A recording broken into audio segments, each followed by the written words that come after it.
سلام صباح تبزلنا وسلام كن بزحزح يبال هابي فرايداي ናይ ሕጂ ሒዘልክን መጽ ዘለኹ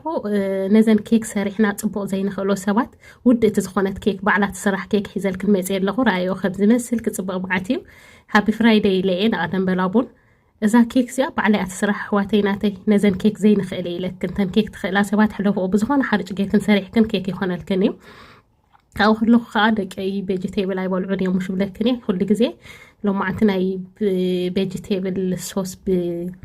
ስፒናች ጌር የተሰርሕ ዘለኹ ከምኡ ከዓ ነቲ ቅጩእ ዝኸውን ከዓ ዝሓርጭ ዝየ ዝጥቀም ንእግረ መገደይ ማለት እዩ ከምዚ እንድሕር ገይረዮ ብዙሕ ኣይፈልጥዎን እዮም እንታይ እስከ ዘኪረ ኣነ ቅድም ጠስሚ ይፈቱን እንደ ነይረ ትጠስሚ ሰብ ተደይ ነገርኒ ባዕለይ ኣይፈልጦን እየ ነይረ ሕጂ እስከ እንታይ ዘኪረ እዞም ቆልዑት ከዓ መሳኪን ሸም ተሰሚዕዎም ድዩ ዋላስ ኣይፈለጥዎን መቸስ ኢሎም እዮም ድበልዕዎ እውን ፅቡቅ ገይሩ ኣይረአየኒ ሓቂ ዘረባ ረኣይኦ ማለት እዩ ንእግረ መገደይ ከዓ ዋዛ መስቆም ነገር እታ ቬጅቴብል ዘይበልዑ ደቅኽን ከዓኒ ሓደ ግዜ ቢሳ ክሰርሕ ከለኽን ከምዚ ጌርክን ተሰሪሕክናሎም ብጣዕሚ ፅቡቅ እዩ ማለት እዩ ሓቂ ዘረባ ኣነ ዓርቢ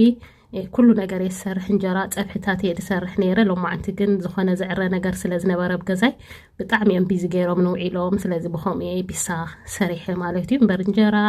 ሕምባሻ ገለ ስንክቴ ሎማዓንቲ ግን ከምኡታት ኣይወዓለን ክብለክን ብዝኾነ ግን እዛ ባኮ እዚኣስ ብቀዳማየ ረኺበያ ኣሞሪሰን ቅድሚ እውን ፈቲነያ ሓቂ ዘረባ ውድእቲ ኬክ ማለት እዩ ባዕላይ ኣትስራሕ ወላ ሓንቲ ምስራሕ የድለያ ንሕውስ ኣቢልካ ኣብዛ ናይ ኬክ ተገይርካያ ብፍላይ ከዓ ፅቡቕ ናይ ኬክ መስርሒ ተድለክን ክፅቡቕ መዓት እያ እዛ ናይ ኬክ ናተይ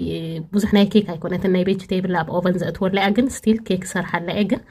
ስፔሻል ዝኾነ ናይ ኬክ መስርሒ ተድለክን ከዓ እቲ መስርሒ እውን ስለዘፅቡቕ ብጣዕሚ ፅቡቕ ክኾነልክን ንኽእል እዩ ማለት እዩ ብዝኾነ ናፍታ ናይ ኬክ ክንምለስ ናፍታ ናይ ኬክና ክንምለስ ራእዩ ከም ዝመስልታ ኬክ ማለት እዩ ናይ ኬክ ነገር ንዓይ ሓቂ ዘረባ ከም እንጀራ ንሓደ ሰባት ፅቡቕ ዘይመፀልና ወይ ከዓ ኦን ኦፍ ዝኸውን ኦን ኦፍ ዝኸውን ክኢለዮ ክብል ከለኹ ይባላሸወኒ ተባላሽ ክብል ከለኹ ከዓ ጥዑይ ይኾነለይ ማለት እዩ እዚ ግን ውድእቲ ዝኾነት ኬክ እያ ባዕላት ስራሕ ኬክ ኢለያ ኣለኹ ንሓደ ግዜ ቁርሲ ቡን ክኾትኮነክን እያ ማለት እዩ ከምዚኣ ትመስል ወላ ሓንቲ ፕሮሰስ ኣየድልያን እዩ ብዙሕ እውን መውቃዕ የድልየኒ ሕውስ ኣቢልካ ኣብ ኦቨን ምእታው ማለት እዩ ናይ ሎማዓንቲ ውዕለይ እዚኣ ትመስል ንቐደም በላቡን مساي كستيكن هابي فرايداي جايز I hope سخن كأسلام وعيلكن I hope انتي تقوفروا فرايداي كن أنا كل جزية كم تزبلكن حنتم عالتي أبون ستي حج ست اللي هون آدم بلا